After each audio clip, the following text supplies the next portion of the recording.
ભાજપના આનંદીબેન પટેલ, વિજય રૂપાણી, નીતિન પટેલ બધાની જમીન આજે 25-25 એકર ત્યાં સ્ટેચ્યુ ઓફ યુનિટીની આજુબાજુ છે.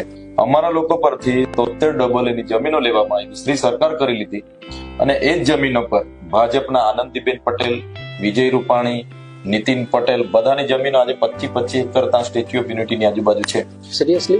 સિરિયસલી શ્રેષ્ઠ ભારત ટ્રાઇબલના બજેટમાંથી બનાવવામાં આવ્યું. એ શ્રેષ્ઠ ભારત ₹1 ટોકન પરથી આજે કોણ ચલાવી રહેલું છે? ત્યાં આજે તાજ હોટલ બને છે, જમીન કોની છે? ત્યાં આજે જેટલા પણ અધિકારીઓને પ્લોટ ફાળવવામાં આવ્યા જમીન કોની છે? તમામે તમામ જમીન આદિવાસીઓની છે. સરકાર કરી લીધી છે અને શ્રી સરકાર કરીને આજે રૂપિયાના ભાવે બધાને વેચી દીધી, ટોકનના ભાવે. ત્યારે